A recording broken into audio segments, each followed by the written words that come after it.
Tuhan, bukalah bibirku, agar mulutku memberitakan kemuliaan-Mu. Ya Allah, ingatlah aku sesuai dengan anugerah-Mu. Tuhan, dengarkanlah aku sesuai dengan pertolongan-Mu yang penuh dengan kesetiaan. Kemuliaan bagi Bapa dan Anak dan Roh Kudus, seperti pada permulaan, sekarang dan dari kekal hingga kekal. Amin. Haleluya.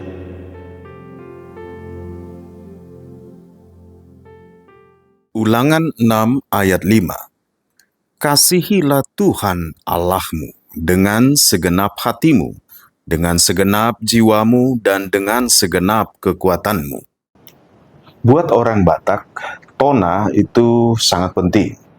Dan biasanya kalau dianggap sebagai itu adalah suatu tona, apalagi tona nina tua-tua, itu dianggap sangat penting dan harus dilakukan dalam kehidupan setiap orang.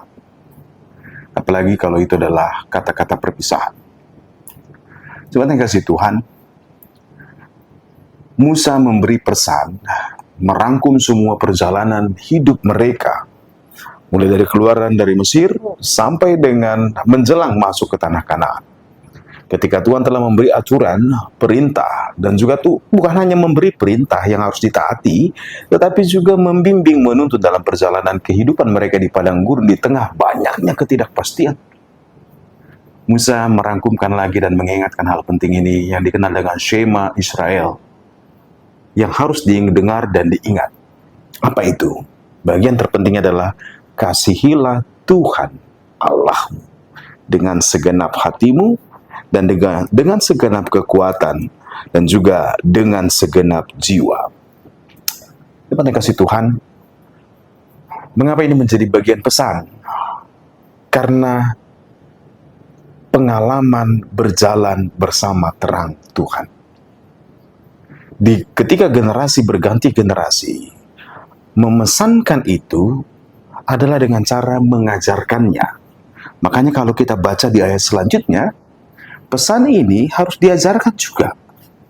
Sehingga ini bukan berangkat dari paksaan dari luar sebagai hukum yang mengikat dan akan memberi sanksi. Bukan. Tetapi berangkat dari dalam yang mau memang benar mengasihi.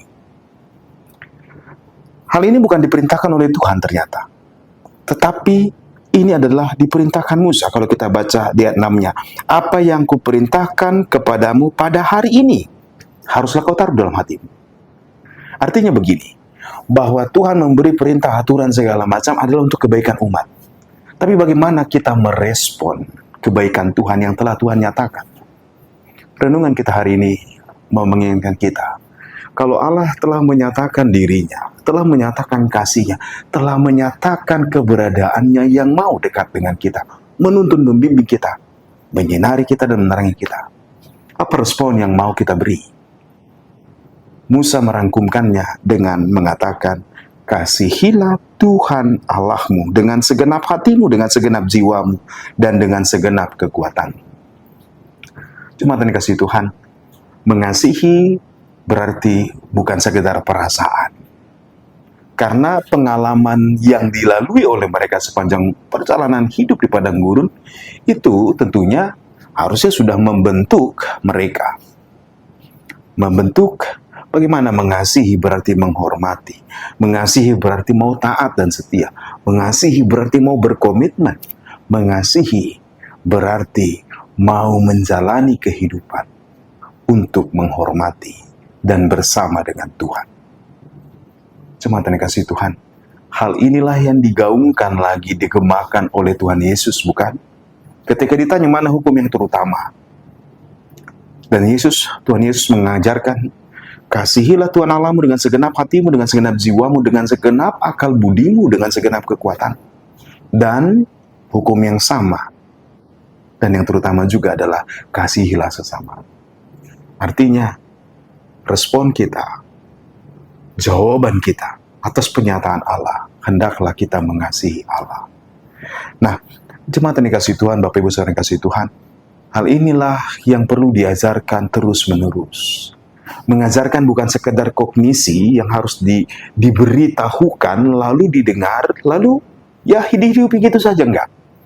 Makanya Tuhan Yesus mengajarkan juga dalam Matius 28.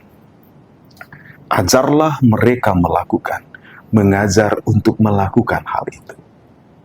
Dengan kata lain, mengasihi Tuhan berarti mau belajar menjadi murid Tuhan.